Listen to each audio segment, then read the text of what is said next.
I have come to build a bridge, so come let's build. So today we are very honored to have Rob Hopkins with us. Rob Hopkins is the co-founder of Transition Network and of Transition Taughtness, and also author of several books, including the Transition Handbook and most recently, From What Is to What If, Unleashing the Power of Imagination to Create the Future We Want. He is an Ashoka Fellow, has spoken at TED Global and at several TEDx events, and appeared in the French film phenomenon Demain. And we are just coming actually from a workshop, which was very exciting, and it included time travel. We did time travel, it's true. It's true. And so now we are, thank you so much. You transported us to 2030. I didn't think it was possible, but yeah. I mean, after that workshop, anything is possible. Anything is possible. It's powerful technology. So, and I'm wondering, because you've seen the shift from 2024 to 2030 here in La Garrotxa, this community of 60,000 people, 21 municipalities, a lot of potential, a lot of challenges. And I just want to hear from you, what has most impacted you with the shift from 2024 to 2030? Well, I mean, it's a shift that didn't just happen here. You know, it's a shift that's really spread around the world so quickly. But actually, this region is one of the places that is held in the highest regard as the place that really seized the opportunity that this moment presented. It was able to dig deep and tap into that kind of radical, revolutionary spirit that has existed here for centuries and has kind of appeared at different moments in history when it's most needed. It appeared again in 2024, 2025. Incredible, the mobilization of people who felt that this was the story that was needed to turn the economy of this place round, to bring people closer together, to heal the difficulties and the traumas that were here. So it was you know, there were things when I came in 2024, there were things you could already see the beginnings of things. You know, there was that project to regenerate the housing in the centre of the town. Yeah. There was the work that you guys were doing back then that was really just about to take that big step forward. You know, but it also was the connections that were made. You know, there were many people who were there in that workshop in 2024 where we time travelled, who were from all kinds of different organisations and who found the spark to find new ways of working together. I mean, there were, you know, and then of course there were some of the things that happened, like there was the flooding in Valencia in 2024. You remember that was something that was a real catalyst, a real wake up for people to say, okay, we are really vulnerable to this. We have nothing in place to stop this. We're going to have so many people who just can't afford to insure where they live. Loads of houses became uninhabitable. So that we had to rethink our relationship to water. It led to the Beaver Reintroduction Act of 2025 in all the upland areas in Spain and in this region in particular, which meant that where the floodwaters came from, the beavers re-engineered it and held the water in those places. Huge increase for biodiversity, big reduction in fires in the hot summers. So there was a kind of there were things that came from different directions, but once the wind caught it really accelerated. Right. Okay. Like indeed a wildfire. Like a wildfire, and it was still like the thing that's so beautiful here in 2030 is to see the what's the word? Like the respect and the. You know, so the people who now in that 2030 are looking back to those people who did all that work, who catalyzed that change and carried it and supported each other, because it wasn't easy. During those 6 years, it was very hard work, and there were times when the opposition that we faced was very, very difficult. But actually, people look back now and they tell great tales and sing great songs and dance great dances about the work that people did there. That's true, yeah. I mean, I hear you're speaking to this annual festival that now happens that really celebrates and uplifts this shift. And yeah, because you remember in 2024 you'd have the rabbit festival, and you'd have the pig thing, and now there's all kinds of different ones that are all to do. The beaver one now. Oh yes, that's true. The giant the beaver. giant beaver that does the dances with the big orange teeth. The gigant, the giant. Yeah, exactly. Very, very cool. I love that one. Yeah. Well, in 2024, as you know, like one of our biggest challenges was democracy. So people having a voice was the biggest challenge. Thousands of people were looking to make space for real community-led governance to happen. And because you come and visit us occasionally, take the Eurostar and come down, I just want to know from that external perspective what you've been sensing in terms of decision making. Well, I think what was really exciting here was how so many of the pieces that got put in place that were needed to make this transition possible. Yeah. So we mentioned about the housing in the centre of the town. The residents' association, the community association that was formed. It was owned by many of the people in the town. There was a membership. So people were part of it. So over those 6 years, the shift went from democracy being something we do every 4 or 5 years when we go to vote, to being something we do every week, every month, because people who live here now, they're part of an energy cooperative. Most of them are part of a food cooperative. That's true. Many of them actually have a more of an investment in the community energy cooperative than they do in the banks. And there are co-ops for many different things. So also the hospital here, the health service here, decided that it wanted to play a really active role in the transition. Okay. So all those contracts that it had with those crap companies like Sodexo and Serco for doing the laundry and the food, and to those big national companies, they broke all those contracts and they created cooperatives to do that. So the health service here now is a cooperative that does the laundry, a cooperative that sources the food for the hospitals, a cooperative for the energy, and you see the same in the schools. And it's enabled a lot of money to stay locally, but it's also brought a lot more democracy in, because everybody who works for that and everybody who supported that in coming into being is a member of that too.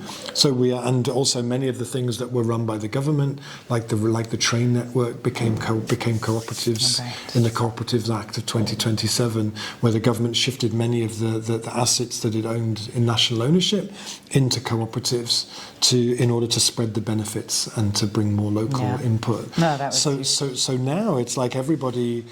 Democracy is something that you do on a kind of a weekly basis. You're involved in all these different things, and you take a pleasure in shaping them and being part of them. Beautiful. Yes, and indeed, I feel that and breathe that the democracy is almost, we almost need 100 more words to explain how democracy is manifesting in all of these different spaces. And of course, the other thing that's really important with democracy is it's not something that begins when you're 18 and you're eligible to vote. Exactly. So of course, the other thing is that actually now in Spain, everybody gets to vote. Oh yes, that's true. Yeah. So there's a recognition that you can't have a country, that you can't have a true democracy where 30% of the people who are affected by the decision the government makes has no vote in who that government is. So that changed in 2026 with the Democracy Act then.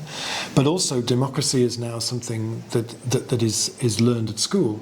You start learning democracy when you start going to school, and all schools now are very democratic, and so you start learning in your class, you make decisions with your classmates, and then by the time you've done that for 2 or 3 or 4 years, you end up in a position where now schools allow the students to create the rules in the school, to make changes to how the school runs, to make big decisions about it, and actually people back in 2024 would have thought, oh my God, it'll be chaos. It'll be like Lord of the Flies, and they'll all start a revolution and eat everybody or something.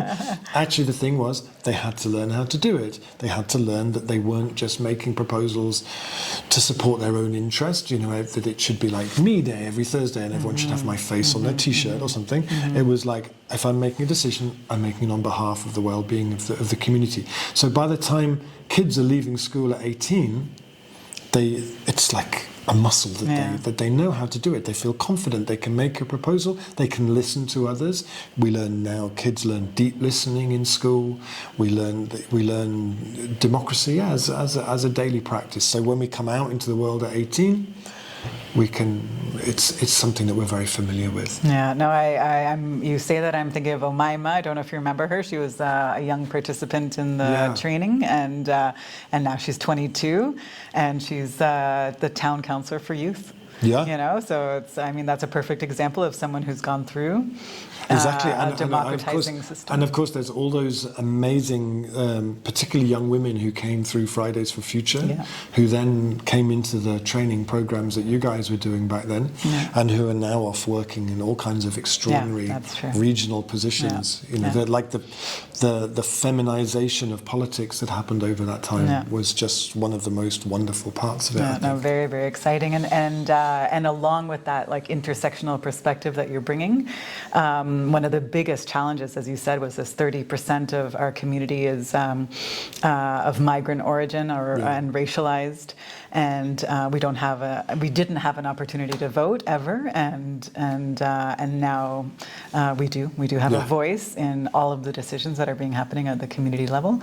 But in here again, have you seen any other shifts in terms of this intersectional perspective on community engagement and relationships? Well, I think the European Green New Deal, if in 2025, which was like which was like a Marshall Plan for climate change for Europe, which was a very, very important piece of legislation. Which after the climate disasters of 2025, that finally meant that the European community found the resources to really tackle climate change with the urgency finally that it deserved. It meant that Green New Deal included a recognition that that migrants coming into Europe had a vital role to play in that. And that most people who were coming in, they wanted an education, they wanted to work, they wanted skills, they wanted to contribute back to the place that had given them shelter and given them refuge. And so the Green New Deal created this framework where people could learn all the skills that the Green New Deal needs. Great lawyers, it needs electricians, it needs engineers, it needs all those things, because we had to, in order to get to where we've got to by 2030, where like 65 now we're up to, I think, % of houses in Europe have been retrofitted, insulated. We're like up to about 90% renewable energy now across the European region. The construction of food belts around our city, the complete reimagining of the food system is ahead of schedule, and many other things. The restoration of the 30% of land that we need to give back to nature is well on target now. Because we rather than sitting and saying, oh, these people are a problem, and we've got all this work to do and we've got no one to do it, we put those things together, and the Green New Deal brought dignified, well-paid work and training for people with the focus of tackling the climate emergency, the ecological emergency, the social justice emergency. It was, I remember people in the US were realizing around then, we have all of these, we have something like 11 million empty jobs in the health service and all these different things, and we have 11 million undocumented migrants. What might be a compassionate response to this rather than just building a wall? And that same, I think it's like there was in 2024, it was like there was such a kind of a hardness around migration and people who were migrating, and around 2025 there was like that dam kind of broke. There was like a kind of an embracing and a recognition that I think as well that on some level there was also with some of the conflicts around the world that were happening in 2024 and how horrible that was, that there was a recognition that any country that exports arms has no right to put up its borders. If you're going to export weapons around the world, the least you can do is accept in the people who are displaced by the results of that. And I think particularly because of Gaza, because of and Syria and different things, I think there was a kind of an outbreak of compassion that began to really kind of accelerate around that time. Yeah, no, that's and understanding empathy and this this kind of. I'm sensing also these last 6 years there's been a decolonization also of yes. how we understand our communities, how we engage with each other. I think people became.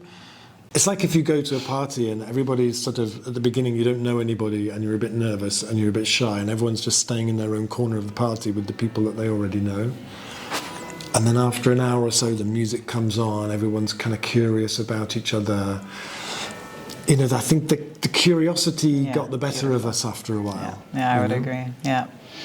It's like the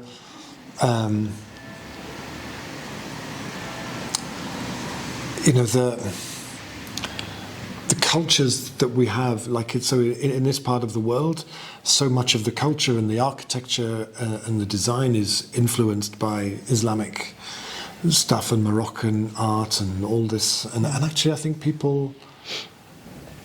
there was a recognition that this transition needs everybody, and everybody has something to bring. Yeah. Exactly. Like this, as this region had to start to figure out how to farm and live and grow food in hotter temperatures with less water, there was a huge amount we learned from people who were already coming from places with less water and with different soils. And, and that, thank goodness, really, because the farmers from Gambia and Morocco really incredible. Saved the way we were able to adapt to this change. Yeah, I would agree. Well, it's lovely to get that kind of external perspective on how we're doing now. It's been a delight, and also for me as somebody who's a kind of a sort of travelling transition storyteller, I have to say the stories that I've picked up on my visits here, I've taken to many other places, and they've inspired people in so many other places, and this region has really. The world owes it a huge debt of gratitude, I think, because at that time in history when everywhere else was just sort of sitting and looking at each other going, well, you're not doing anything, why should I do anything, and using each other's inaction to justify its own inaction, this region just went, fuck it, we're just going to get on with it. And they just ran with it in a way that just was such an inspiration to people. So thank you. Thank you. I would, and I see there's a few genesis or points of genesis in that shift, and I would maybe echo that the cooperative movement really had a huge role to play, but also all of the diverse cultures when we learned how to dialogue. From that deep listening perspective and not from a place of difference. Yeah. Also was I think a genesis that contributed to that. Yeah. Okay. Well, thank you. What a time to live through that was. Resilience Earth is a vital catalyst for change in this region, incubating and supporting so much of the transformation that we need to be seeing right now. Get involved and support their work. I have come to build a bridge, so come let's build